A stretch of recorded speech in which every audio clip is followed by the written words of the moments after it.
The contract is short and to the point, just 3 pages. It's between BP and marine scientists and researchers along the Gulf, hired for their expert witness services. Sounds pretty harmless, right? Hardly, say the scientists we spoke with, who tell us they've been approached by BP. The way they see it, BP is tying up expert witnesses who might otherwise testify for the federal government when the government files its natural resources damage assessment lawsuit. The scientists also say that BP is trying to prevent the scientists' ongoing research and findings about the spill from being made public. Investigators trying to determine what caused the Deepwater Horizon oil rig to explode turned to the chief engineer of Transocean, the company that owns the rig. Stephen Bertoni testified about the final hours on the rig, but would not answer specific questions about a statement he provided 26 hours after the explosion. Did anyone tell you to leave anyone behind? Do not answer that question. It's contained, any information about that's contained in the statement.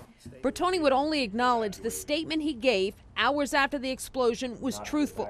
But things got heated when a lawyer for BP asked him about the emergency disconnect system that could have stopped the flow of oil and gas to the rig. So was it truthful that when you wrote that when you reached the bridge you heard, quote, the captain screaming at Andrea for pushing the distress button, end quote? Was that a truthful statement? I object to that. Same objection, Captain. We've gone through this 10 times today. I instruct the witness not to answer anything specifically questioned on this statement. When workers did activate the EDS system, it did not work. Bertoni also testified that the rig's thruster was having problems 8 months before the accident. BP's contract states all communication between the scientists and BP attorneys should be considered, quote, privileged and confidential.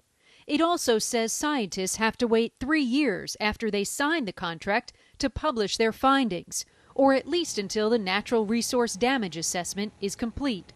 It is BP's apparent attempt to insulate itself from oil litigation. No matter what the scientists find, good or bad, they can only share it with BP. The point is, number one, you got to be truthful, you got to be honest, and you got to be straightforward.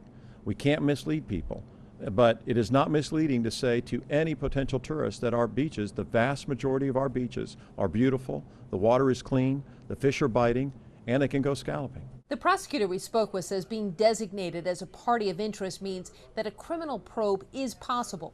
Stephen Bertoni, the Transocean engineer who testified Monday, was not designated as a party of interest. But the captain of the rig has been put in that category along with others. Mary Snow, CNN, New York.